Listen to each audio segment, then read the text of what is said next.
ಬಿಜೆಪಿಯವ್ನು ಕಟ್ಟಿರೋದು ಒಂದು ಡ್ಯಾಮ್ ಇಲ್ಲ, ಜನತಾದಳದವ್ರು ಕಟ್ಟಿರೋದು ಒಂದು ಡ್ಯಾಮ್ ಇಲ್ಲ. ಅರಮನೆಯ ಹಬ್ಬವಾಗಿದ್ದ ದಸರಾವನ್ನ ನಾಡ ಹಬ್ಬ ದಸರಾವನ್ನಾಗಿಸಿದವರು ಇದೇ ಕಾಂಗ್ರೆಸ್. ರಾಮ ಮಂದಿರವನ್ನ ನರೇಂದ್ರ ಮೋದಿ ಕಟ್ಟೋದಲ್ಲ, ಅವತ್ತು ರಾಜೀವ್ ಗಾಂಧಿ ಅವರೇ ಕಟ್ತಾ ಇದ್ರು. 1,00,000 ಮೆಟ್ರಿಕ್ ಟನ್ ಭಾರತಕ್ಕೆ ಅಡಿಕೆ ಬರೋಕೆ ಶುರುವಾಯಿತು ಅಂದ್ರೆ ನೆನ್ಪಿಟ್ಕೊಳ್ಳಿ, ನಿಮ್ಮ ಅಡಿಕೆ ಕೇಳೋ ಒಂದು ಗತಿ ಇರೋದು.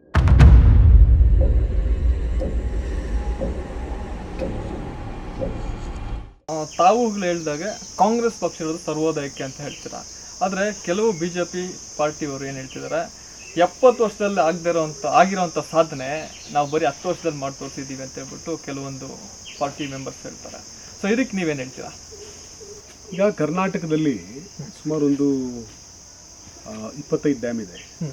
ಈ 25 ಡ್ಯಾಮಲ್ಲಿ ಈ 25 ಡ್ಯಾಮ್ಗಳಲ್ಲಿ ಬಹುಶಃ ಮೈಸೂರು ಮಹಾರಾಜರು ಒಂದೆರಡು ಕಟ್ಟಿದ್ರು, ಬ್ರಿಟಿಷರು ಒಂದು ಕಟ್ಟಿದ್ರು. ಇನ್ನು ಉಳಿದಿರೋಂಥ ಈ 25ರಲ್ಲಿ 22 ಡ್ಯಾಮ್ಗಳಲ್ಲಿ ಕಟ್ಟಿರೋದು ಕಾಂಗ್ರೆಸ್ನವರು. ಬಿಜೆಪಿಯವ್ನು ಕಟ್ಟಿರೋದು ಒಂದು ಡ್ಯಾಮ್ ಇಲ್ಲ, ಜನತಾದಳದವ್ರು ಕಟ್ಟಿರೋದು ಒಂದು ಡ್ಯಾಮ್ ಇಲ್ಲ.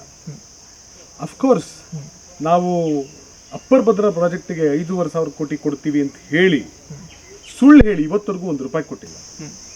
ಮಹದಾಯಿ ಬಗ್ಗೆ ಅವ್ರು ಇವತ್ತರೆಗೂ ಒಂದು ಕ್ಲಾರಿಟಿಯನ್ನು ವ್ಯಕ್ತಪಡಿಸಲಿಲ್ಲ. ಮತ್ತು ಇವತ್ತರೆಗೂ ಕೂಡ ನಮ್ಮ ಇದೇನು ಮೇಕೆದಾಟು ಡ್ಯಾಮ್ ಕಟ್ತೀವಿ ಅಂತ ಹೇಳಿ ಹೋರಾಟ ಮಾಡ್ತಿರೋದು ನಾವೇ. ನಾವು ಕಟ್ಟೋದಕ್ಕೆ ತಯಾರಿದ್ದೀವಿ, ಬಂಡವಾಳ ಹಾಕೋದಕ್ಕೆ ತಯಾರಿದ್ದೀವಿ. ನಮಗೆ ಒಂದು ಕ್ಲಿಯರೆನ್ಸ್ ಸರ್ಟಿಫಿಕೇಟ್ ಕೊಡಿಸ್ತಾ ಇಲ್ಲ ಕೇಂದ್ರದಿಂದ ಇವರು. ಅಂದರೆ ಇದರ ಅರ್ಥ ಏನು ಅಂತಂದರೆ, ಇವ್ರು ಮಾಡಿರುವ ಸಾಧನೆ ನಿಮ್ಗೆ ಇದು ಒಂದೇ ಒಂದು ಉದಾಹರಣೆಯಲ್ಲಿ ತೋರಿಸ್ಬಿಟ್ಟೆ. ನಿಮಗೆ ಒಂದೇ ಉದಾಹರಣೆಯಲ್ಲಿ ತೋರಿಸ್ಬಿಟ್ಟೆ. ಇಡೀ ದೇಶದ ತುಂಬ ನಿಮಗೆ ಎಲ್ಲಿಯೂ ಕೂಡ ಇವ್ರು ಕಟ್ಟಿರುವಂಥ ಡ್ಯಾಮ್ಗಳು ಎಷ್ಟಿದ್ದಾವೆ? ಜಗತ್ತಿನ ಅತ್ಯಂತ ದೊಡ್ಡ ರೈಲ್ವೇಸ್ ಮೋದಿ ಬರೋಕ್ಕಿಂತ ಮುಂಚೆ ಆಗಿತ್ತು. ಜಗತ್ತಿನ ಮೋಸ್ಟ್ ಪವರ್ಫುಲ್ ಮಿಲಿಟರಿ ಮೋದಿ ಬರೋಕ್ಕಿಂತ ಮುಂಚೆ ಆಗಿತ್ತು. ಕೋವ್ಯಾಕ್ಸಿನ್ ಮಾಡಿದೆ ಅಂತ ಕತೆ ಹೇಳ್ತಾ ಇದ್ರು ಎಷ್ಟು ದಿವಸ. ನೋಡಿ, ವ್ಯಾಕ್ಸಿನೇಷನ್ ಅನ್ನೋದು ಒಂದು ದೊಡ್ಡ ಹಗರಣ. ಯಾಕೆ ಮಾತು ಹೇಳ್ತಾ ಇದ್ದೀನಿ ಅಂತಂದರೆ, ಮುಂಚೆ ಎಲ್ಲರೂ ವ್ಯಾಕ್ಸಿನ್ ಸರ್ಟಿಫಿಕೇಟ್ ತಗೊಳ್ಳೇಬೇಕು ಕಂಪಲ್ಸರಿ ಅಂತ ಮಾಡಿದ್ರು. ವ್ಯಾಕ್ಸಿನ್ ಸರ್ಟಿಫಿಕೇಟ್ ಇಲ್ಲದೆ ಇದ್ದವನಿಗೆ ಸಂಬಳ ಕೊಡಕೂಡದು ಅಂತ ಮಾಡಿದ್ರು ಸರ್ಕಾರಿ ನೌಕರರಿಗೆ. ನಿಮ್ಮ ಸುತ್ತ ಇರೋ ಗೌರ್ಮೆಂಟ್ ಅಫಿಷಿಯಲ್ಸ್ ಕೇಳಿ. ಸೊ ಇವತ್ತು ಆ ಕಂಪನಿಯವನು ಹೇಳೋಕ್ಕೆ ಶುರು ಮಾಡಿದ್ದಾನೆ, ಈ ವ್ಯಾಕ್ಸಿನೇಷನ್ನಿಂದ ಒಂದಷ್ಟು ಸಾವುಗಳು ಕೂಡ ಸಂಭವಿಸಿದೆ. ಇದು ಅಂದರೆ ಸೈಡ್ ಎಫೆಕ್ಟ್ಸ್ ಆಗುತ್ತೆ ವ್ಯಾಕ್ಸಿನೇಷನ್, ಹೆಪ್ಪುಗಟ್ಟುತ್ತೆ ಅನ್ನುವಂಥ ಪತ್ರಿಕಾ ವರದಿಗಳನ್ನು ನೀವು ನೋಡಿದ್ರಿ.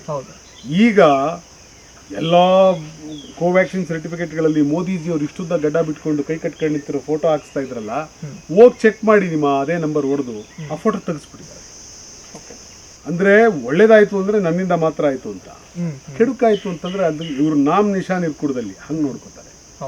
ಸೊ ಈ ಥರದ ಒಂದು ವ್ಯವಸ್ಥಿತವಾದ ಷಡ್ಯಂತ್ರ ಬಿಜೆಪಿ ಮಾಡ್ಕೊಂಡು ಬಂದಿದೆ. ನಾನು ನಿಮ್ಗೆ ಹೇಳೋದಕ್ಕೆ ಬಯಸ್ತೀನಿ, ಇವತ್ತು ಈ ದೇಶದೊಳಗಡೆ ಏನು ಸಾಧನೆ ಮಾಡಿದ್ದೀರಿ. ಇವತ್ತು ಟಾಯ್ಲೆಟ್ ರೂಮ್ ಕಟ್ಟಿಸ್ದೆ ಅಂತ ಹೇಳ್ತಾರೆ. ನಾನು ಅನೇಕ ಕಡೆ ಹೇಳ್ತಾ ಬಂದೆ ಇದನ್ನು. ನೆನ್ನೆ ಚುನಾವಣೆ ನಡೀತು. ಈ ದೇಶದ 7 ಲಕ್ಷ ಹಳ್ಳಿಗಳಲ್ಲಿ ಜನ ಓಟ್ ಹಾಕಿರೋದು ಕಾಂಗ್ರೆಸ್ನವ್ರು ಕಟ್ಟಿರುವಂಥ ಸರ್ಕಾರಿ ಶಾಲೆಗಳಲ್ಲಿ, ಕಾಂಗ್ರೆಸ್ನವ್ರು ಕಟ್ಟಿರುವಂಥ ಸರ್ಕಾರಿ ಕಾಲೇಜುಗಳಲ್ಲಿ. ಈ ದೇಶದ 7 ಲಕ್ಷ ಹಳ್ಳಿಯಲ್ಲಿ ಮೋದಿ ಕಟ್ಟಿರೋ ಟಾಯ್ಲೆಟಲ್ಲಿ ಯಾರು ಓಟ್ ಹಾಕಿಲ್ಲ. ಒಂದು ಟಾಯ್ಲೆಟ್ ಕಟ್ಟಿದ್ದನ್ನು ಇಷ್ಟು ದೊಡ್ಡ ಸಾಧನೆ ಅಂತ ಬಿಂಬಿಸ್ಕೊತೀರಿ. 7 ಲಕ್ಷ ಹಳ್ಳಿಗಳಲ್ಲಿ ಶಿಕ್ಷಣ ಸಂಸ್ಥೆಗಳನ್ನು ಕಟ್ಟಿದ್ದಾರೆ ಕಾಂಗ್ರೆಸ್ನವರು, ತೆಪ್ಪಗಿದ್ದಾರೆ. ಬುಲೆಟ್ ಪ್ರೂಫ್ ಜಾಕೆಟ್ ಕೊಟ್ಟೆ ಸೈನಿಕರಿಗೆ ಅಂತ ನೀವು ಹೇಳ್ತೀರಿ. ಅಲ್ರಿ, ಪಾಕಿಸ್ತಾನದ 1 ಲಕ್ಷ ಜನ, 93,000ದಿಂದ 1 ಲಕ್ಷ ಜನ ಸೈನಿಕರನ್ನ ಇಂದಿರಾ ಗಾಂಧಿ ಸೆರೆ ಹಿಡಿದ್ರು. ಒಂದಿಡೀ ಪಾಕಿಸ್ತಾನ್ ಮಿಲಿಟರಿ ಇಂಡಿಯನ್ ಜೈಲ್ಸಲ್ಲಿತ್ತು. That was their strength. Indira Gandhi ಅವ್ರ ಸಾಧನೆ ಅದು. ಹೇಳ್ಕೊಳ್ಳಿಲ್ಲ ಯಾವತ್ತು. ಒಂದು ಸರ್ಜಿಕಲ್ ಸ್ಟ್ರೈಕನ್ನು ಎಷ್ಟೆಲ್ಲ ಪ್ರಚಾರ ಮಾಡ್ತೀರಿ ನೀವು. ಇವತ್ತು ಭಾರತದ ಬತ್ತಳಿಕೆಯೊಳಗಡೆ ಇರುವಂಥ ಎಲ್ಲ ಪವರ್ಫುಲ್ ಅಮ್ಯುನಿಷಿಯನ್ಸ್ ಅನ್ನು ಕೊಟ್ಟದ್ದು ಕಾಂಗ್ರೆಸ್ನವ್ರ ಕಾಲದಲ್ಲಿ. ಇಂಡಿಯಾ ನ್ಯೂಕ್ಲಿಯರ್ ಪವರ್ ಆಗಿದ್ದು ಶ್ರೀಮತಿ ಇಂದಿರಾ ಗಾಂಧಿ ಅವರಿಂದ. ಲಾಫಿಂಗ್ ಬುದ್ಧ ಅನ್ನುವಂಥ ಎಕ್ಸ್ಪೆರಿಮೆಂಟ್ ಅನ್ನು ಮಾಡಿ ಭಾರತಕ್ಕೆ ನ್ಯೂಕ್ಲಿಯರ್ ಪವರ್ ಮಾಡಿದವರು ಇಂದಿರಾ ಗಾಂಧಿ ಅವರು. ಭಾರತನ ಸೂಪರ್ ಕಂಪ್ಯೂಟರ್ ಮಾಡಿದವರು ರಾಜೀವ್ ಗಾಂಧಿ ಅವರು. ಇವತ್ತು ಪಡ್ಡೆ ಹುಡುಗರು ಕೈಯೊಳಗಡೆ ಮೊಬೈಲ್ ಹಿಡ್ಕೊಂಡು ಕೆಲಸ ಟೈಪ್ ಮಾಡ್ತಿರ್ತಾರೆ. 70 ವರ್ಷದಿಂದ ಕಾಂಗ್ರೆಸ್ ಏನು ಮಾಡಿದೆ? ಹಿರಿಯರು ತಲೆ ಮೇಲೆ ಹೊಡೆದು ಹೇಳಬೇಕು, ಮಗ ನಿನ್ನ ಕೈಲಿ ಕಾಂಗ್ರೆಸ್ ಇದೆಯಲ್ಲ, ಈ ಫೋನ್ ಇದೆಯಲ್ಲ, ಈ ಮೆಸೇಜ್ ಹಾಕೋದಕ್ಕೆ ಟೆಲಿಕಮ್ಯುನಿಕೇಷನ್ ಕ್ರಾಂತಿ ಮಾಡಿದ್ದು ರಾಜೀವ್ ಗಾಂಧಿ ಕಣಯ್ಯ. ನಿನ್ನ ಕೈಲಿ ಮೊಬೈಲ್ ಬಂದಿದ್ದು ಮಾನ್ಯ ರಾಜೀವ್ ಗಾಂಧಿ ಅವ್ರ ಕಾರಣಕ್ಕೋಸ್ಕರ ಅಂತ ಹೇಳಬೇಕು. So everything was done by somebody and somebody is claiming the ಇದು ನೇಮ್. ಅವರು ಮಾಡಿರುವ ಸಾಧನೆಯ ಹೆಸರನ್ನು ಬದಲಾಯಿಸಿ ಇದು ನಂದು ಅಂತ ಹೇಳ್ತಿರೋದೇ ಮೋದಿ ಅವರು ಸಾಧ್ಯ. ಸೊ ನೀವು ಹೇಳಿದ್ರಿ ಬಿಜೆಪಿಯವರು ಹೆಚ್ಚಿನ ಪ್ರಚಾರ ತಗೋತಾರೆ ಅಂತ. ಸೊ ಕಾಂಗ್ರೆಸ್ನವರು ಎಲ್ಲೋ ಒಂದು ಕಡೆ ಪ್ರಚಾರನ ತಗೊಳ್ಳೋದ್ರಲ್ಲಿ ವಿಫಲ ಆಗ್ತಿದ್ದಾರೆ. ಅಂದರೆ ಸಣ್ಣ ಕೆಲಸ ಮಾಡಿದ್ರು, ಅವ್ರು ಗೊತ್ತಿಲ್ದಂಗೆ ಮಾಡಿದ್ರು ಸ್ವಲ್ಪ ಜನಕ್ಕೆ ಮಾತ್ರ ರೀಚ್ ಆಗ್ತಾ ಇದೆ. ಬಟ್ ಇದ್ರನ್ನ ಇವಾಗಿನ ಸೋಷಿಯಲ್ ಮೀಡಿಯಾ ಇರ್ಬೋದು, ಇವಾಗಿನ ಒಂದು ಮೀಡಿಯಾದಲ್ಲಿ ಇರ್ಬೋದು, ಬಿಜೆಪಿ ಒಂದು ಹೆಚ್ಚಾಗಿ ತಗೊಳ್ತಾ ಇರೋದ್ರಿಂದ ಹೆಚ್ಚಿನ ಒಂದು ಸಾಧನೆ ಮಾಡ್ತಾ ಇದೆ ಅಂತ ಹೇಳ್ಬಿಟ್ಟು ಕೆಲವೊಬ್ರು ಚಿಂತನೆ ಮಾಡ್ತಾ ಇದ್ದಾರೆ. ಸೊ ಇದ್ರ ಬಗ್ಗೆ ಏನ್ ಹೇಳ್ತೀರಾ? ಅಲ್ಲ, ನಮಗೆಲ್ಲ ಏನು ಅಂದ್ರೆ ಮುಂಚೆ ಎಡಗೈಲಿ ಕೊಟ್ಟಿದ್ದು ಬಲಗೈ ಗೊತ್ತಾಗಬಾರ್ದು ಒಂದು ಗಾದೆ ಮಾತ್ಮೇಲೆ ನಿಂತಿದ್ರಿ. ಇದೇನು ಆಡದೆ ಮಾಡುವವನು ರೂಢಿಯೊಳಗುತ್ತಮನು, ಆಡಿಯೂ ಮಾಡದವನು ಅಧಮ ಅಂತೆಲ್ಲ ಇವೆಲ್ಲ ಸರ್ವಜ್ಞನ ವಚನಗಳು, ಈ ಒಂದು ಜನಪದೀಯ ಈ ಮಾತುಗಳು, ಇವುಗಳ ಮೇಲೆ ಬಹಳ ನಂಬಿಕೆ ಇಟ್ಕೊಂಡಿದ್ರು ಪಾಪ ನಮ್ಮ ಲೀಡರ್ಗಳು. ಹಿಂಗಾಗಿ ಹಂಗೆ ನಡ್ಸ್ಕೊಂಡ್ ಬಂದಿದ್ದಾರೆ. ಈಗ ಇವ್ರಿಗೆ ಅರ್ಥ ಆಗಿದೆ, ನೀ ಕೆಲಸ ಮಾಡು ಬಿಡು, ಆಡ್ ಕೊಡೋದು ಬಹಳ ಇಂಪಾರ್ಟೆಂಟ್ ಅಂತ ಅರ್ಥ ಶುರುವಾಗಿದೆ. ಜನರೇಷನ್ ಚೇಂಜ್ ಆಗಿದೆ ಸರ್. ಜನರೇಷನ್ ಚೇಂಜ್ ಆಗಿದೆ ಅನ್ನೋದಕ್ಕಿಂತಲೂ ಬಿಜೆಪಿ ಇವರನ್ನೆಲ್ಲ ಕಲ್ಸ್ಬಿಟ್ಟಿದ್ದಾರೆ. ಈಗ ಇವರು ಮಾಡ್ತಾರೆ, ಬಿಜೆಪಿ ಇವ್ರ ತರ ಇವರು ಕೂಡ ಚೆನ್ನಾಗಿ ಅಡ್ವರ್ಟೈಸ್ ಮಾಡ್ತಾರೆ. ಇದು ಏನು ಮಾಡಿಲ್ದೇ ಇರೋದನ್ನ ಏನು ಅಡ್ವರ್ಟೈಸ್ ಮಾಡ್ತಾರೆ, ಮಾಡಿದ್ದಕ್ಕೆಲ್ಲದಕ್ಕೂ ಇವರು ಅಡ್ವರ್ಟೈಸ್ ಕೊಡ್ತಾರೆ. ನನಗನ್ಸುತ್ತೆ ಕರ್ನಾಟಕ ಸರ್ಕಾರ ಸೋಷಿಯಲ್ ಮೀಡಿಯಾ ವಿಚಾರದಲ್ಲಿ ಬಹಳ ಸ್ಟ್ರಾಂಗ್ ಆಗಿದೆ. ಇತ್ತೀಚೆಗೆ ಅದು ಡೆವಲಪ್ ಬಹಳ ಸ್ಟ್ರಾಂಗ್ ಆಗಿದೆ. ಕರ್ನಾಟಕ ಕಾಂಗ್ರೆಸ್ ಬಹಳ ಸ್ಟ್ರಾಂಗ್ ಆಗಿದೆ. ಬಹಳ ಅದ್ಭುತವಾಗಿ ಕರ್ನಾಟಕ ಕಾಂಗ್ರೆಸ್ಸಿನ ಸೋಷಿಯಲ್ ಮೀಡಿಯಾ ಏನಿದೆ ಬಹಳ ಅದ್ಭುತವಾಗಿ ಕೆಲಸ ಮಾಡ್ತಾ ಇದೆ. ತುಂಬಾ ಚೆನ್ನಾಗಿ ಕೆಲಸ ಮಾಡಿ ಪ್ರಿಯಾಂಕ್ ಖರ್ಗೆ ಅವರು ಅದರ ನೇತೃತ್ವವನ್ನು ವಹಿಸಿಕೊಂಡಿದ್ರು. ಆ ಕಾಲದಲ್ಲಿ ಬಿಜೆಪಿಯವರ ಎಲ್ಲ ಹಗರಣಗಳನ್ನು ಬಿಚ್ಚಿಡುವಂತ ಕೆಲಸನ ಸಾಮಾಜಿಕ ಜಾಲತಾಣಗಳ ಮೂಲಕ ಪ್ರಿಯಾಂಕ್ ಖರ್ಗೆ ಅವರು ಬಹಳ ಚೆನ್ನಾಗಿ ಮಾಡಿದ್ರು. ಅದಕ್ಕೂ ಮುಂಚೆ ನಟರಾಜ್ ಗೌಡ್ರು ಅಂತಿದ್ರು, ಅವರು ಕೂಡ ತುಂಬಾ ಚೆನ್ನಾಗಿ ಮಾಡಿದ್ರು. ಸೊ ಡಿ ಕೆ ಶಿವಕುಮಾರ್ ಸಾಹೇಬರು ಕೂಡ ಅದಕ್ಕೆ ಜಾಸ್ತಿ ಒತ್ತು ಕೊಟ್ಟಿದ್ದಾರೆ. ಸಿದ್ದರಾಮಯ್ಯನವರು ಸಾಮಾಜಿಕ ಜಾಲತಾಣ ಅಂತೂ ಎಕ್ಸೆಂಪ್ಲರಿ ಆಗಿ ಕೆಲಸ ಮಾಡ್ತಾ ಇದೆ. ಸೊ ಈಗ ವಿಜಯ್ ಮತ್ತಿಕಟ್ಟಿ ಅವರಿದ್ದಾರೆ. ಸೊ ನನಗೂ ಕೂಡ ಒಂದಷ್ಟು ಅವಕಾಶಗಳನ್ನು ಕೊಟ್ಟಿದ್ದಾರೆ. ಸೊ ಹೀಗಾಗಿ ಕರ್ನಾಟಕದ ಕಾಂಗ್ರೆಸ್ ಸಾಮಾಜಿಕ ಜಾಲತಾಣವನ್ನು ಬಹಳ ಚೆನ್ನಾಗಿ ಬಳಸ್ಕೊತಾ ಇದೆ. ಕರ್ನಾಟಕ ಸರ್ಕಾರ ಕೂಡ ಬಹಳ ಚೆನ್ನಾಗಿ ಸಾಮಾಜಿಕ ಜಾಲತಾಣವನ್ನು ಬಳಸ್ಕೊತಾ ಇದೆ. ಬಿಜೆಪಿಯವರು ಕಲಿಸಿದ ಪಾಠನ ಅವ್ರಿಗೆ ತಿರುಮಂತ್ರ ಮಾಡೋದು ಗೊತ್ತಿದೆ. ಆಮೇಲೆ ಬಿಜೆಪಿಯವ್ರನ್ನ ಹಿಂದುತ್ವನ ಮತ್ತು ಹಿಂದೂ ಧರ್ಮನ ಅಡ್ಡ ಇಟ್ಕೊಂಡು ತುಂಬ ವೋಟ್ ಬ್ಯಾಂಕಿಂಗ್ನ ಇದು ಮಾಡ್ತಾರೆ ಅಂತ ಹೇಳ್ತಾರೆ. ಅದೇ ರೀತಿ ಕಾಂಗ್ರೆಸ್ ಪಕ್ಷ ಮುಸ್ಲಿಮ್ನ ಹೋಲಿಕೆ ಮಾಡೋದು ಹೆಚ್ಚಾಗಿದೆ ಅಂತ ಹೇಳ್ಬಿಟ್ಟು ಟೀಕೆಗಳಿಗೆ ಗುರಿ ಆಗ್ತದೆ. ಸೊ ಇದ್ರ ಬಗ್ಗೆ ಏನು ಹೇಳ್ತೀರಾ ಸರ್? ಸರ್, ನಾನು ಹೇಳೋದು ಕಾಂಗ್ರೆಸ್ ಹಿಂದೂಗಳಿಗಾಗಿ ಏನೆಲ್ಲ ಮಾಡಿದೆ. ಇವತ್ತು ನೀವು ಈ ತೋಳ್ ಮೇಲ್ ಮಾಡಿ ನೋಡಿದ್ರೆ ಇಲ್ಲೊಂದು ಬಿ ಸಿ ಜಿ ಮಾರ್ಕ್ ಇದೆ. ಯಾರು ಹಾಕ್ಸಿದ್ದು? ಬಿಜೆಪಿ ಹಾಕ್ಸಿದ್ದು. ಇದನ್ನ ಬರೀ ಮುಸ್ಲಿಮರಿಗೆ ಹಾಕ್ಸಿದಾರ? ಏನಿಲ್ಲ. ಹಿಂದೂಗಳಿಗೆ ಹಾಕ್ಸಿಲ್ವಾ? ಕ್ರೈಸ್ತರಿಗೆ ಹಾಕ್ಸಿಲ್ವಾ? ಸಿಖ್ರಿಗೆ ಹಾಕ್ಸಿಲ್ವಾ? ಜೈನರಿಗೆ ಹಾಕ್ಸಿಲ್ವಾ? ಬೌದ್ಧರಿಗೆ ಹಾಕ್ಸಿಲ್ವಾ? ಬ್ರಾಹ್ಮಣರಿಗೆ ಹಾಕ್ಸಿಲ್ವಾ? ಲಿಂಗಾಯತರಿಗೆ ಹಾಕ್ಸಿಲ್ವಾ? ದಲಿತರಿಗೆ ಹಾಕ್ಸಿಲ್ವಾ? ಇವತ್ತು ನೀವು ಏನು ವ್ಯಾಕ್ಸಿನ್ ಬಗ್ಗೆ ನೀವು ಮಾತಾಡ್ತಾ ಇದ್ದೀರಿ, ಈ ವ್ಯಾಕ್ಸಿನ್ ಅನ್ನ ನಾವು ಮಾಡಿದ್ವಿ ಅಂತ ನೀವು ಹೇಳ್ತಾ ಇದ್ದೀರಿ. ಆದ್ರೆ ಈ ವ್ಯಾಕ್ಸಿನ್ ಅನ್ನ ಮಾಡುವ ಸಂಸ್ಥೆಯನ್ನ ಸೀರಮ್ ಇನ್ಸ್ಟಿಟ್ಯೂಟ್ ಆಫ್ ಇಂಡಿಯಾನೇ ಹುಟ್ಟಾಕಿದವರೇ ಕಾಂಗ್ರೆಸ್ನವರು. ಸೊ ಇಂಥ ಅದ್ಭುತವಾದ ಸಾಧನೆಗಳನ್ನ ಕಾಂಗ್ರೆಸ್ನವ್ರು ಮಾಡಿದ್ದಾರೆ. ಮತ್ತೆ ಹಿಂದೂ ಅಂತ ಮಾತನಾಡಿದ್ರಿ. ನಾನು ನಿಮ್ಗೊಂದಷ್ಟು ಉದಾಹರಣೆ ಕೊಡ್ತೀನಪ್ಪ. ಕಾಂಗ್ರೆಸ್ ಹಿಂದೂ ವಿರೋಧಿಯೇ? ನಿಮ್ ಪ್ರಶ್ನೆ. ಕಾಂಗ್ರೆಸ್ ಹಿಂದೂ ವಿರೋಧಿಯೇ ಅಂದ್ರೆ ಕಾಂಗ್ರೆಸ್ ಹಿಂದೂಗಳಿಗೆ ಏನ್ ಮಾಡಿದೆ ಹೇಳ್ಬೇಕಲ್ವಾ? ನಾನು ಹೇಳ್ತೀನಿ ಕೇಳಿ ಸರ್. ಇವತ್ತು ದಸರಾ ಅನ್ನೋದು ಅರಮನೆಯ ಕಾರ್ಯಕ್ರಮ ಮಾತ್ರ, ಅದೇ ನಾಡ ಹಬ್ಬ ದಸರಾ ಆಗಿರಲಿಲ್ಲ. ಅರಮನೆಯಲ್ಲಿ ನಡೆಯುವಂತ ಹಬ್ಬ ಆಗಿತ್ತು. ಅರಮನೆಯ ಪರಿಚಾರಕರು, ಅರಮನೆಯ ವ್ಯವಸ್ಥೆಯಲ್ಲಿದ್ದವರು ಆ ದಸರಾದಲ್ಲಿ ಭಾಗವಹಿಸ್ತಾ ಇದ್ರು. ಮಹಾರಾಜರು ಅಂಬಾರಿ ಮೇಲೆ ಕುತ್ಕೋತಾ ಇದ್ರು. ರಾಜ ಆಡಳಿತ ಅಂತ್ಯ ಆದ ನಂತರ ಅರಮನೆಯ ಹಬ್ಬವಾಗಿದ್ದ ದಸರಾವನ್ನ ನಾಡ ಹಬ್ಬ ದಸರಾವನ್ನಾಗಿಸಿದವರು ಇದೇ ಕಾಂಗ್ರೆಸ್ನವರು. ಅವತ್ತು ರಾಜ ಕೂತ್ಕೊಳ್ತಿದ್ದ ಅಂಬಾರಿ ಮೇಲೆ ಚಾಮುಂಡೇಶ್ವರಿಯನ್ನ ಕೂರಿಸಿ ನಾಡದೇವಿ ಚಾಮುಂಡೇಶ್ವರಿ ಅಂತ ಕರೆದು ಅವತ್ತು ಕೋಟ್ಯಾಂತರ ರೂಪಾಯಿ ಹಣವನ್ನು ಖರ್ಚು ಮಾಡಿ ಅದಕ್ಕೆ ದಸರಾ ಮೆರವಣಿಗೆಯನ್ನು ಮಾಡಿಸಿ ಈ ವಿಜೃಂಭಣೆಯನ್ನು ತಂದವರು ಇದೇ ಕಾಂಗ್ರೆಸ್ನವರು. ಸ್ವಾತಂತ್ರ್ಯ ಬಂದಾಗಿನಿಂದ ಇವತ್ತಿನವರೆಗೆ ನಮ್ಮ ಧಾರ್ಮಿಕ ದತ್ತಿ ಇಲಾಖೆಗೆ ಅಪಾರವಾದಂಥ ಹಣವನ್ನು ಕೊಟ್ಟು ದೇವಸ್ಥಾನದಲ್ಲಿ ಎಣ್ಣೆಗೂ ಕಾಸಿಲ್ಲದೆ ದೀಪ ಹಚ್ಚೋದಕ್ಕೆ ಎಣ್ಣೆ ಕಾಸಿಲ್ಲದಂಥ ಕಾಲದಲ್ಲಿ ಅಲ್ಲಿಗೆ ಹಣವನ್ನು ಕೊಟ್ಟು ದೇವರ ಒಡವೆ, ದೇವರ ವಸ್ತ್ರ, ದೇವರ ಭೂಮಿ, ದೇವಸ್ಥಾನದ ಭೂಮಿಯನ್ನ ಕಾಪಾಡಿಕೊಂಡು ಬಂದು ಅದನ್ನು ಡಿಸಿಯ ಹಿಡಿತಕ್ಕೆ ಕೊಟ್ಟು ಇವತ್ತಿಗೂ ಅದೆಲ್ಲವನ್ನು ಕೂಡ ಕಾಪಾಡಿಕೊಂಡು ಬಂದವರು ಇದೇ ಕಾಂಗ್ರೆಸ್ನವರು. ಇವತ್ತು ಚಾಲುಕ್ಯರ ಬಾದಾಮಿ, ಹೊಯ್ಸಳರ ದೇವಾಲಯಗಳು, ಇದೇನು ಅನೇಕ ಪಾಳೆಪಟ್ಟುಗಳು ಕಟ್ಟಿದಂಥ ದೇವಾಲಯಗಳು, ಬಲ್ಲಾಳರು ಕಟ್ಟಿದಂಥ ದೇವಾಲಯಗಳು, ಇವರೆಲ್ಲವೂ ಕೂಡ ಇವತ್ತಿಗೂ ಉಳ್ಕೊಂಡಿದ್ದಾವೆ ಅಂತಂದ್ರೆ ಅದಕ್ಕೆ ಕಾರಣ ಆರ್ಕಿಯಾಲಜಿಕಲ್ ಸರ್ವೆ ಆಫ್ ಇಂಡಿಯಾಗೆ ಸ್ವಾತಂತ್ರ್ಯ ಬಂದ ನಂತರವೂ ಅನೇಕ ಕೋಟಿ ಹಣವನ್ನು ಕೊಟ್ಟು ಈ ಎಲ್ಲ ವಸ್ತುಗಳನ್ನ, ಈ ಎಲ್ಲ ದೇವಾಲಯಗಳನ್ನ, ಎಲ್ಲ ವಾಸ್ತುಶಿಲ್ಪಗಳನ್ನ ಸಂರಕ್ಷಿಸಿಕೊಂಡು ಬಂದು ಮುಂದಿನ ನಾಗರಿಕತೆಗೆ ನಮ್ಮ ಇತಿಹಾಸ ಇಷ್ಟು ದೊಡ್ಡದಿದೆ, ನಮ್ಮ ಹಿರಿಕರು ಹಿಂಗೆ ಬದುಕಿದ್ರು ಅನ್ನುವ ಕಥೆಗಳನ್ನು ಉಳಿಸಿ ಕಟ್ಟಿಕೊಟ್ಟಿರೋದು ಇದೇ ಕಾಂಗ್ರೆಸ್ನವರು. ಹಾಗಾದ್ರೆ ಇದೆಲ್ಲ ಧಾರ್ಮಿಕ ಕಾರ್ಯ ಅಲ್ವೇ? ಇವತ್ತಿಗೂ ಕೂಡ ನಾನು ಹೇಳ್ತೇನೆ, ಇಂದಿರಾ ಗಾಂಧಿಯವರು ವಿವೇಕಾನಂದರ ದೊಡ್ಡ ಅನುಯಾಯಿಯಾಗಿದ್ದರು. ರಾಮಕೃಷ್ಣ ಮಿಷನ್ ಜೊತೆಗೆ ಅವ್ರಿಗೆ ಬಹಳ ದೊಡ್ಡ ಸಂಬಂಧ ಇತ್ತು. ಓಕೆ. ಸೊ ಪಂಡಿತ್ ನೆಹರು ಅವ್ರ ಬಗ್ಗೆ ಸ್ವತಃ ಸ್ವಾಮಿ ರಂಗನಾಥಾನಂದಜಿ ಅವ್ರನ್ನ ಎರಡನೇ ವಿವೇಕಾನಂದ ಅಂತ ಕರೀತಾರೆ. ಸ್ವಾಮಿ ರಂಗನಾಥಾನಂದಜಿ ಹೇಳ್ತಾರೆ, ಭಾರತದ ಭಾಗ್ಯ ಈ ದೇಶದ ಪ್ರಧಾನಮಂತ್ರಿ ನೆಹರು ಆಗಿದ್ದು. ನೆಹರು ಏನಾದರೂ ಈ ದೇಶದ ಪ್ರಧಾನಮಂತ್ರಿ ಆಗಿರಲಿಲ್ಲ ಅಂದ್ರೆ ಈ ದೇಶವನ್ನು ಊಹಿಸ್ಕೊಳ್ಳೋದೇ ಕಷ್ಟ ಅನ್ನೋ ಥರದ ಭಾವಾರ್ಥ ಬರುವ ರೀತಿಯಲ್ಲಿ ಸ್ವತಃ ಸ್ವಾಮಿ ರಂಗನಾಥಾನಂದಜಿ ರಾಮಕೃಷ್ಣ ಮಿಷನ್ನಿನ ಅಧ್ಯಕ್ಷರಾಗಿದ್ದರು, ಎರಡನೇ ವಿವೇಕಾನಂದ ಅಂತ ಕರೀತಿದ್ರು. ಅವರು ಇದನ್ನೆಲ್ಲ ಮಾತಾಡಿದ್ದಾರೆ. ಸೊ ಕಾಂಗ್ರೆಸ್ ಹಿಂದೂಗಳಿಗೆ, ಹಿಂದೂ ಧರ್ಮಕ್ಕೆ ಪೂರಕವಾದಂಥ ಅನೇಕ ಕೆಲಸಗಳನ್ನು ಮಾಡಿದೆ. ಆದರೆ ಅದನ್ನು ಮಾರ್ಕೆಟಿಂಗ್ ಮಾಡಿಕೊಂಡು ಅದನ್ನು ಎಲೆಕ್ಷನ್ ವಸ್ತುವನ್ನಾಗಿಸ್ಕೊಂಡಿಲ್ಲ. BJP ಬದಲಿಗೆ ಏನು ಮಾಡಿದ್ದಾರೆ? ಇವತ್ತು ನೀವು ರಾಮ ಮಂದಿರ ಮಾಡಿದ್ವಿ ನೀವು ಹೇಳಿದ್ರು ಕೂಡ ಆ ರಾಮ ಮಂದಿರದಲ್ಲಿ ಶಿಲಾನ್ಯಾಸ ಮಾಡಿಸಿದವರು ಇದೇ ರಾಜೀವ್ ಗಾಂಧಿಯವರು. ರಾಜೀವ್ ಗಾಂಧಿಯವರು ಬದುಕಿದ್ದಿದ್ರೆ ಅಲ್ಲಿ ರಾಮ ಮಂದಿರವನ್ನ ನರೇಂದ್ರ ಮೋದಿ ಕಟ್ಟೋದಲ್ಲ, ಅವತ್ತು ರಾಜೀವ್ ಗಾಂಧಿಯವರೇ ಕಟ್ತಾ ಇದ್ರು. ವಿವಾದ ಅಡ್ಡಿಪಡಿಸಿದ್ರು ಅಂತ ಹೇಳ್ಬಿಟ್ಟು ಕೆಲವೊಂದು ಟೀಕೆಗಳು ಬರ್ತವೆ. ಯಾವುದೇ ವಿವಾದ, ಚರ್ಚೆ, ಗಲಾಟೆಗಳಿಲ್ಲದೆ ಸೌಮ್ಯವಾಗಿ ಕಟ್ತಾ ಇದ್ರು. ಇವರನ್ನ ಎಲೆಕ್ಷನ್ ಅಜೆಂಡಾ ಮಾಡಿ, ವಿವಾದ ಮಾಡಿ, ಗಲಾಟೆ ಮಾಡಿ ಇದೆಲ್ಲ ಮಾಡಿದ್ರು. ಕಾಂಗ್ರೆಸ್ ಮಂದಿರ, ಮಸೀದಿ ಎಲ್ಲವನ್ನು ಕೂಡ ಸಮಾನವಾಗಿ ಕಾಣುತ್ತೆ. ಯಾಕೆ ಅಂದ್ರೆ ಈ ದೇಶದಲ್ಲಿ ಇದೊಂದು ಬಹುಸಂಸ್ಕೃತಿಯ ದೇಶ ಸರ್. ಇದೊಂದು ಬಹುಸಂಸ್ಕೃತಿಯ ದೇಶ. ಇಲ್ಲೊಂದು ಬಹು ಮತಧರ್ಮಗಳಿರುವಂತ ದೇಶ. ಈ ದೇಶದೊಳಗಡೆ ಒಂದೇ ಧರ್ಮ, ಒಂದೇ ಪಂಥದವರು ಇಲ್ಲ. ಈ ದೇಶದ ನಿಯಮ ಹೇಗಿದೆ? ಯಾಕೆ ಕಾಂಗ್ರೆಸ್ ಬಹು ಸಂಸ್ಕೃತಿಯನ್ನು ಒಪ್ಕೊಳ್ಳುತ್ತೆ ಅಂತ ಕೇಳಿದ್ರೆ, ವಿವೇಕಾನಂದರ ವಿಚಾರಧಾರೆಯನ್ನು ಒಪ್ಕೊಂಡಿದೆ ಕಾಂಗ್ರೆಸ್. ನೀವು ಉದಾಹರಣೆ ಕೇಳೋದಾದ್ರೆ, how you may question me how. Swami ವಿವೇಕಾನಂದರು ವಿಶ್ವಧರ್ಮ ಸಮ್ಮೇಳನದಲ್ಲಿ ನಿಂತೇನು ಮಾತನಾಡಿದ್ರು? Sisters and brothers of America ಅಂತ ಮಾತನಾಡಿದ್ರು. ಆ ವಿವೇಕಾನಂದರು ವಿಶ್ವಧರ್ಮ ಸಮ್ಮೇಳನದಲ್ಲಿ ನಿಂತ ಮಾತಾಡಬೇಕಾದ್ರೆ ವಿವೇಕಾನಂದರ ಎದುರುಗಡೆ ಮುಸಲ್ಮಾನರಿದ್ರು, ಕ್ರೈಸ್ತರಿದ್ರು, ಪೋರ್ಕ್ ತಿನ್ನೋರಿದ್ರು, ಬೀಫ್ ತಿನ್ನೋರಿದ್ರು, ವಿದೇಶಿಗರಿದ್ರು. ಅವ್ರು ಯಾರು ನಮ್ಮ ದೇಹದ ಯಾವ ಲಕ್ಷಣಗಳು ಇಲ್ಲದೆ ಇರುವಂತ ವಿದೇಶಿಗರಿದ್ರು. ಅವರನ್ನ sisters and brothers of America ಅಂತ ಕರೆದ್ರು.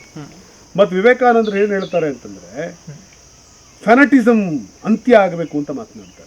ನನ್ನ ಜಾತಿ, ನನ್ನ ಧರ್ಮ ಇದೇ ಸರಿ ಅಂತ ಪ್ರತಿಪಾದನೆ ಮಾಡುವಂತ ಭ್ರಮೆಗಳೆಲ್ಲವೂ ಕೂಡ, the bell that wrong in the morning is the death smell for all the ಫ್ಯಾನಟಿಸಮ್ in the world ಅಂತ ಮಾತಾಡ್ತಾರೆ.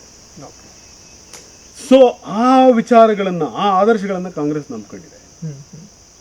ಮಂದಿರವು, ಮಸೀದಿಯು ಒಟ್ಟಿಗೆ ಪ್ರೀತಿಯಿಂದ ಬಾಳಿ ಬದುಕಬೇಕು. ಇಲ್ಲೇ ಹೋದ್ರೆ ಒಂದು ದೇಶದಲ್ಲಿರುವಂತ ಎರಡು ಸಮುದಾಯಗಳು ಪರಸ್ಪರ ಶತ್ರುಗಳಂತೆ, ಅವನನ್ನ ಇವನನ್ನ ಅವನು ಅನುಮಾನಿಸ್ತಾ ಶತ್ರುಗಳಂತೆ ಬದುಕಿಬಿಟ್ರೆ ಈ ದೇಶ ಉಳಿಯುತ್ತಾ? ಸಾಧ್ಯ ಇಲ್ಲ. ಒಂದು ದೇಶದ ಜನ ಸಮುದಾಯ, ನಾವೆಲ್ಲ ಭಾರತೀಯರು, ನಾನು ಮುಸ್ಲಿಂ ಆಗಿರಲಿ, ಹಿಂದೂ ಆಗಿರಲಿ, ಕ್ರೈಸ್ತನಾಗಿರಲಿ, ಬ್ರಾಹ್ಮಣನಾಗಿರಲಿ, ದಲಿತನಾಗಿರಲಿ, ಸಿಖ್ ಆಗಿರಲಿ, ಸರ್ಕಾರ ಸಿಖ್ಖರನ್ನ ಖಲಿಸ್ತಾನಿಗಳು ಅಂತ ಸರ್ಕಾರವನ್ನ ನಡೆಸ್ತಿರುವಂತ ಒಂದು ಪಕ್ಷ ಒಂದಿಡೀ ಜನ ಸಮುದಾಯ ಸಿಖ್ಖರನ್ನ ಖಲಿಸ್ತಾನಿಗಳು ಅಂತ ಕರೆಯುತ್ತೆ. ಹಾಗಾದ್ರೆ ಒಂದಿಡೀ ಪಂಜಾಬ್ ಭಾರತದಿಂದ ಅದು ದುರ್ಬಲಗೊಳ್ಳಲ್ವಾ? ಭಾರತದ ಜೊತೆಗೆ ತನ್ನ ನಂಟನ್ನ ಕಳ್ಕೊಳ್ಳೋದು ದುರ್ಬಲಗೊಳ್ಳಲ್ವಾ ಹಿಂಗ್ ಮಾತಾಡಿದ್ರೆ? ಅದೇ ತರ ಒಂದಿಡೀ ಮುಸ್ಲಿಂ ಸಮುದಾಯವನ್ನ, ಒಂದಿಡೀ ಸಿಖ್ ಸಮುದಾಯವನ್ನ, ಒಂದಿಡೀ ಯಾವುದೋ ಒಂದು ತಮಿಳರನ್ನ ನೀವು ಬೇರೆ ಮಾಡೋ ಹಾಗಿಲ್ಲ. ಅವರೆಲ್ಲರನ್ನೂ ಜೊತೆಗೂಡಿಸ್ಕೊಳ್ಬೇಕು ಅನ್ನೋದು ಕಾಂಗ್ರೆಸ್. ಚುನಾವಣೆಯ ಲಾಭಕ್ಕೋಸ್ಕರ ಕಾಲಕ್ಕೆ ಬೇರೆ ಬೇರೆ ರೀತಿಯ ಆಟಗಳನ್ನು ಹೂಡ್ತಾ ಇರೋದು ಬಿಜೆಪಿ, ವಿಶೇಷವಾಗಿ ಮೋದಿ. ಮೋದಿ ಬಗ್ಗೆ ಹೇಳೋದಾದ್ರೆ ನಿಮ್ಮ ಒಂದು ವ್ಯಾಖ್ಯಾನದಲ್ಲಿ ಸರ್ ಏನ್ ಹೇಳಕ್ಕೆ ಇಷ್ಟಪಡ್ತೀರಾ? ತೀರಾ ಇತ್ತೀಚೆಗೆ ಪ್ರಕಾಶ್ ರಾಜ್ ಅವ್ರಿಗೆ ಯಾರೋ ಹಿಂಗೆ ಪ್ರಶ್ನೆ ಕೇಳಿದ್ರು, sir who is the best actor in India ಅಂತ. ಅಷ್ಟೇ ಉತ್ತರ. ಅಲ್ಲ, ನಾನು ಯಾಕೆ ಹೇಳಿದೆ ಅಂತ ಹೇಳ್ತೀನಿ. He is acting as A prime minister. ಅವರು ಪ್ರಧಾನಮಂತ್ರಿ ತರ ನಟಿಸ್ತಾ ಇದ್ದಾರೆ. ಆದ್ರೆ ಈ ದೇಶದ ಸಂಪೂರ್ಣ ಅಧಿಕಾರವನ್ನ ಯಾರೋ ಒಂದಷ್ಟು ಜನ ಬಿಸ್ನೆಸ್ ಮನ್ಗಳ ಕೈಲಿ ಕೊಟ್ಟು ಇವರು ತಾನ್ ಪ್ರಧಾನಮಂತ್ರಿ ಅಂತ ನಟಿಸ್ತಾ ಇದ್ದಾರೆ. ಸಂಪೂರ್ಣ ಹಿಡ್ತಾ ಇರೋದು ಎಲ್ಲ ಬಿಸ್ನೆಸ್ ಮನ್ಗಳ ಕೈಲಿ. ಈ ದೇಶದಲ್ಲಿ ಇವತ್ತು ಯಾವ ಪಾಲಿಸಿ, ಯಾವ ಕಾನೂನು ರೂಪುಗೊಳ್ಳಬೇಕು, ಯಾವ ಕಾಯ್ದೆಗಳನ್ನು ತಿದ್ದುಪಡಿ ಮಾಡಬೇಕು, ಯಾವ ಕಾಯ್ದೆಗಳನ್ನು ತಿದ್ದುಪಡಿ ಮಾಡಿದ್ರೆ ಕೆಲವು ಬಿಸ್ನೆಸ್. ಉದಾಹರಣೆಗೆ ನಾನು ಒಂದು ಉದಾಹರಣೆ ಹೇಳ್ತೀನಪ್ಪ. ಇವತ್ತು ಕರ್ನಾಟಕದಲ್ಲಿ ಪಾಪ ಬಹಳ ಜನ ಅಡಿಕೆ ಬೆಳ್ಕೊಂಡು ಕೂತಿದ್ದಾರೆ. ನಾನು ಹೇಳ್ತೀನಿ, ದಯವಿಟ್ಟು ಅದನ್ನ ನಿಲ್ಸಿ. ನಮ್ಮ ಕನ್ನಡಿಗ ರೈತರಿಗೂ ಹೇಳ್ತಾ ಇದ್ದೀನಿ. ಯಾಕೆ ಹೇಳ್ತಾ ಇದ್ದೀನಿ ಅಂತಂದ್ರೆ, ನಮ್ಮ ಮೋದಿಜಿಯವರು ಏನು ಈ ಅಡಿಕೆಯ ಬಗ್ಗೆ ಅವರ ಗುಜರಾತ್ನ ಸುಪಾರಿ ಕಂಪ್ನಿಯವರಿಗೆ ಸಹಾಯ ಮಾಡಬೇಕು ಅಂತ ಹೇಳಿ ಭೂತಾನಿಂದ ಅಡಿಕೆನ ಆಮದು ಮಾಡ್ಕೊಳ್ಳಕ್ಕೆ, ಬರ್ಮಾದಿಂದ ಅಡಿಕೆನ ಆಮದು ಮಾಡ್ಕೊಳ್ಳಕ್ಕೆ ಸೈನ್ ಮಾಡಿ ಬಂದಿದ್ದಾರೆ. ಈ ಒಂದು ಪಾಲಿಸಿಯನ್ನು ಸೈನ್ ಮಾಡಿ ಬಂದಿದ್ದಾರೆ. ಏನು? Without minimum import tax. ವಿದೇಶದಿಂದ ಒಂದು ವಸ್ತುನ ತರ್ಕೋಬೇಕು ಅಂದ್ರೆ ಇಂಪೋರ್ಟ್ ಟ್ಯಾಕ್ಸ್ ಹಾಕ್ಬೇಕು ನಮ್ಮ ಸರ್ಕಾರ. ಅಷ್ಟು ಮಿನಿಮಮ್ ಇಂಪೋರ್ಟ್ ಟ್ಯಾಕ್ಸ್ ಕೂಡ ಇಲ್ಲದೆ ಆಮದು ಮಾಡ್ಕೊಳಕ್ ತಯಾರಾಗಿದೆ ನಮ್ಮ ಸರ್ಕಾರ. ಹಂಗಾದ್ರೆ ಏನಾಗುತ್ತೆ? ಇವತ್ತು ಹೌದು 55,000 ಇದ್ದಿದೆ ಅಡಿಕೆ, ಇವತ್ತು 45,000 ಕುಸಿದಿದೆ. ಅಡಿಕೆ ಇನ್ನೇನಾದ್ರೂ 17,000 ಮೆಟ್ರಿಕ್ ಟನ್ ಆಮದು ಮಾಡ್ಕೋತಾರಂತೆ. ಅದು ಅಧಿಕೃತವಾಗಿ, ಅನಧಿಕೃತವಾಗಿ 1,00,000 ಬೇಕಾದ್ರೂ ಆಗ್ಬೋದು, ಸ್ಮಗಲ್ ಆಗ್ಬೋದು. 1,00,000 ಮೆಟ್ರಿಕ್ ಟನ್ ಭಾರತಕ್ಕೆ ಅಡಿಕೆ ಬರೋಕ್ ಶುರುವಾಯ್ತು ಅಂದ್ರೆ ನೆನ್ಪಿಟ್ಕೊಳ್ಳಿ, ನಿಮ್ಮ ಅಡಿಕೆ ಕೇಳೋನ್ ಗತಿ ಇರಲ್ಲ, ನಿಮ್ಮ ಅಡಿಕೆ ಬೆಲೆ ಕೇಳೋರ್ ಗತಿ ಇರಲ್ಲ. ಸೊ ಹೀಗಾಗಿ ಇವತ್ತು ಈ ಪಾಲಿಸಿಗೆ ಯಾಕೆ ಸೈನ್ ಮಾಡಿ ಬಂದ್ರು, ಇಂಥದ್ದೊಂದು ಅಗ್ರಿಮೆಂಟ್ಗೆ ಯಾಕೆ ಸೈನ್ ಮಾಡಿ ಬಂದ್ರು? ಅವ್ರ ಫ್ರೆಂಡ್ಸು ಸುಪಾರಿ ಕಂಪ್ನಿ ನಡೆಸ್ತಾ ಇದ್ದಾರೆ, ಅವ್ರಿಗೆ ಅನುಕೂಲ ಆಗ್ಬಿಡುತ್ತೆ. ಮತ್ತು ಭಾರತದಲ್ಲಿ ನಾವು ಅಡಿಕೆ ಬೆಳೆಯೋಕೆ ಕಷ್ಟಪಡಬೇಕು. ಯಾವುದೋ ಭೂತಾನ್ ಅಂತ ದೇಶದಲ್ಲಿ ನೀವು ಅಡಿಕೆ ಒಂದು ಕಳೆ ಗಿಡದ ಥರ ಬೆಳೆಯುತ್ತೆ, ಅಲ್ಲಿಯ ವಾತಾವರಣದಲ್ಲಿ ಯಥೇಚ್ಛವಾಗಿ ಅಡಿಕೆ ಬೆಳೆಯುತ್ತೆ. ಆದರೆ ನಮ್ಮ ರೈತ ಸವಾಲೊಡ್ಡಬೇಕು, ವಾತಾವರಣದ ಜೊತೆ ಫೈಟ್ ಮಾಡಬೇಕು, ಇವನು ಅಡಿಕೆ ಬೆಳಿಬೇಕು. ಅಲ್ಲಿಂದ ಸುಲಭವಾಗಿ ಬರುವಂಥ ಅಡಿಕೆ ಭಾಳ ಕಡಿಮೆ ಬೆಲೆಗೆ ಇವರು ಸುಪಾರಿ ಕಂಪ್ನಿಗಳಿಗೆ ಸಿಕ್ಬಿಡುತ್ತೆ. So this is the danger. If you act like a prime minister, this is the danger. ಆಮೇಲೆ ಸರ್, ಕಾಂಗ್ರೆಸ್ ಪಕ್ಷ ಇಷ್ಟೆಲ್ಲ ಒಳ್ಳೆ ಕಾರ್ಯಗಳು ಮಾಡಿದೆ ಅಂತ ನೀವು ಹೇಳ್ತಾ ಇದ್ದೀರಾ. ಮತ್ತು ಇಷ್ಟೆಲ್ಲ ಮಾಡಿದ್ರು ಈಗ ಇಂದಿರಾ ಗಾಂಧಿ ಅವರ ಹತ್ಯೆ ಆಗಿರ್ಬೋದು, ರಾಜೀವ್ ಗಾಂಧಿ ಅವರ ಹತ್ಯೆ ಆಗಿರ್ಬೋದು, ಮತ್ತು ಯಾವ ಕಾರಣಕ್ಕೆ ನಡೆದಿದೆ? ದೇಶಕ್ಕಾಗಿ ನಡೆದಿದೆ. ದೇಶಕ್ಕಾಗಿ ನಡೆದಿದೆ. You see, you always call that family as family politics, Parivarvad. Why did Indira Gandhi was assassinated? Indira Gandhi wanted Punjab to be the part of India. When Khalistan movement was at the peak, they wanted to declare Punjab as a separate nation. Khalistan. So Indira Gandhi fought against it. She wanted Punjab to be part of India. Because of that, she was killed. Why Rajiv Gandhi was killed? LTTE movement was at the peak. So there was a danger. Tamilu ಬೇರೆಯದೇ direction ತಗೊಂಡಿತ್ತು. So Rajiv Gandhi wanted to see that, wanted to eliminate the terrorist groups, Tamil terrorist groups. And he always wanted India to be one. So the terrorist group killed Rajiv Gandhi. But even today, I tell you, Tamil people love Rajiv Gandhi like anything. When Rahul Gandhi visits Tamil Nadu, they celebrate him. So, this oneness is in the blood of India. Every Indian, this oneness, since from the day of independence movement till today, Congress has given this bhavana of Desha Prema, Desha Bhakti to every single citizen in this country. What is Desha Prema? To think that we are one. We are all one. What is Adhyatma? What is spirituality? There is hungry. I am hungry. So you are also hungry. And your hunger is my hunger. ನಿನ್ನ ಹಸಿವು ನನ್ನ ಹಸಿವೆ. ಈ ಏಕತೆಯ ಭಾವವೇ ಅಧ್ಯಾತ್ಮ. This feeling of oneness is spirituality. So most of the times religion divides and spirituality unites. So Congress did not stand for any particular religion, but Congress stood for the ideals of spirituality, which is in every religion.